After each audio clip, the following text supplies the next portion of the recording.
Por otro lado, el señor Stelios Hadjiyohannou no tuvo que empatizar con el cliente. Él era un cliente, y un cliente frustrado e impotente, porque él veía que volar entre ciudades europeas durante la década de los años 90, y él era en esa época un ejecutivo, era un ejercicio bastante frustrante, porque habían pocas aerolíneas comerciales, eran prácticamente monopólicas, ofrecían un servicio relativamente pobre, relativamente burocrático, no transparente, muy caro y con muchos defectos, como por ejemplo la falta de puntualidad y la pérdida de equipaje.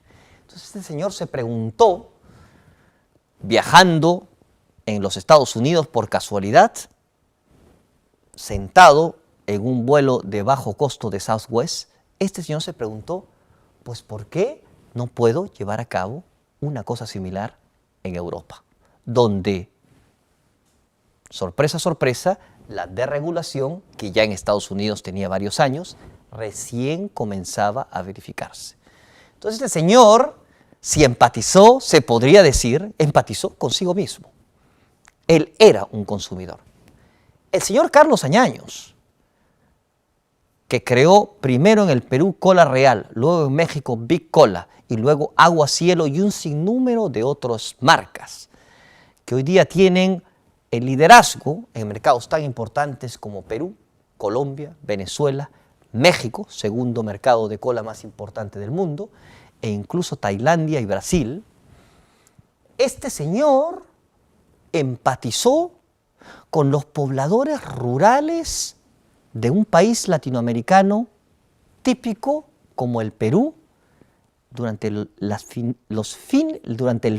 los años finales de la década de los 80.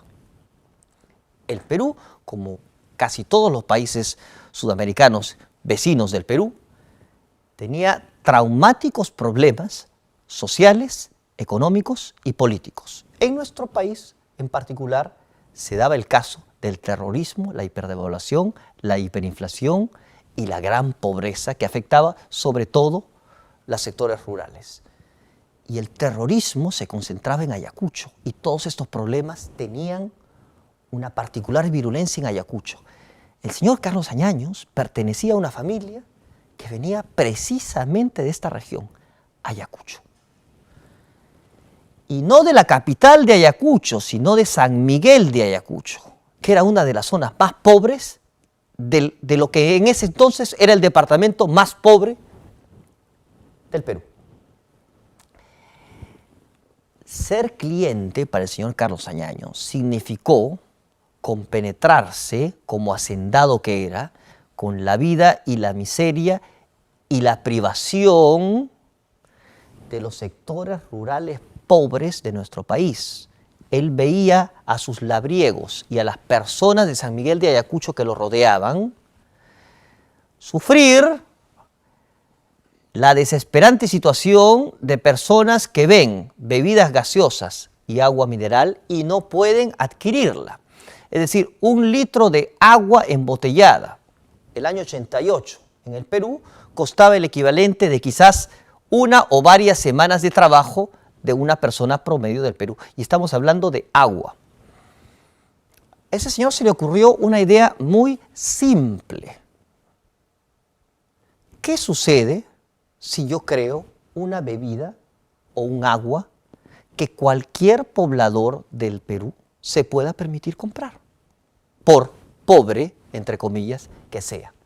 Es decir, para este señor la pobreza de estas personas no fue un problema. El problema era el modelo de negocios, que en esa época no permitía a las compañías que vendían bebidas gaseosas o agua mineral producir y distribuir y poner estos productos en su lugar de acopio y mucho menos de venta a un precio que pudiera ser accesible estos productos a todo el público. Es ahí donde sale la idea de calidad a precio justo. Una idea que se pone aún en todas las etiquetas de los gaseosas y de las aguas minerales que produce el grupo AGE, que hoy día es quizás la primera y verdadera multinacional peruana en la historia del capitalismo de este país. Entonces este señor tuvo la capacidad de ser cliente, de ponerse en los zapatos de cualquier poblador promedio de nuestro país. Una vez que tú realizas este tipo de ejercicio empático, ponerme en los zapatos de las mujeres que no pueden acceder a la moda en el caso de Sara, experimentar como cliente en el caso de Haye Yohannu, EasyJet, o ponerme en los zapatos de la gente que me rodea en el caso del señor Añaños. Una vez que tú haces ese ejercicio empático, puedes ver el mundo en modo diferente, desde la perspectiva de otro. Y en eso consiste precisamente el ejercicio de la empatía, que corresponde a la inteligencia emocional. Esta inteligencia emocional me permite luego representar la experiencia del cliente que he ya experimentado en modo imaginativo en mi cerebro. Es decir, después de ser cliente, todos estos pasos son bastante simples, no simplistas. El reto real es el primero, ser cliente. Si realmente me pongo en los zapatos del cliente con mentalidad abierta, sin prejuicios, puedo representar luego esquemáticamente esta experiencia del cliente, identificar frustraciones, concentrarme en estas frustraciones supuestamente imposibles. 1 litro de cola, un sol.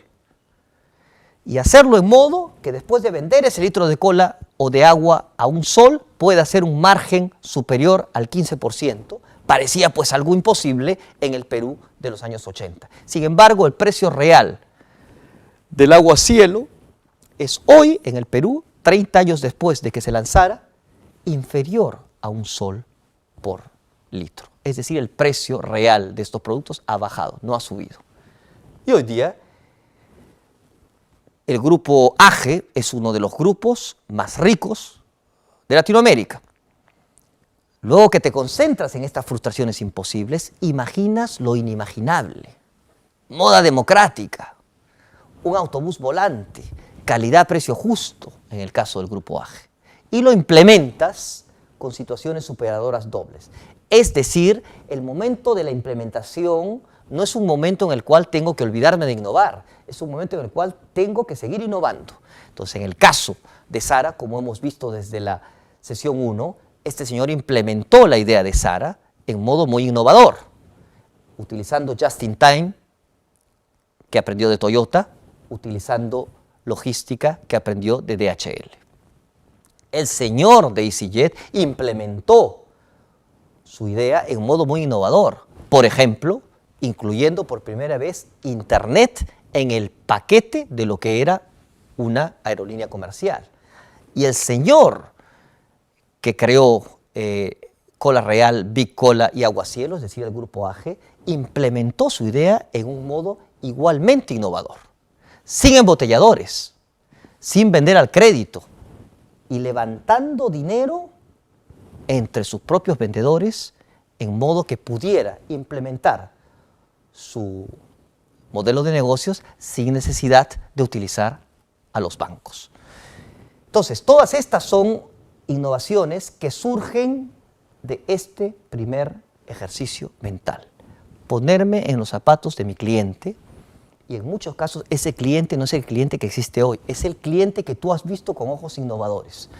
Porque ni los clientes de Sara, ni los de EasyJet, ni los de Cola Real en el Perú, eran clientes de moda, ni de aerolíneas, ni de agua mineral o cola, en el momento en el cual estos señores hicieron este ejercicio empático. Estos señores imaginaron que gente que en ese momento estaba excluida del mercado podían ser los clientes de mañana. Y en eso consiste el secreto para responder la segunda pregunta. ¿Con cuáles ventajas competitivas? Haz que las ventajas competitivas que vas a diseñar en tu diseño estratégico de organizaciones emanen en modo natural del ejercicio empático que fluye de ser cliente. La tercera pregunta, ¿cómo diferenciarme y crecer en el tiempo?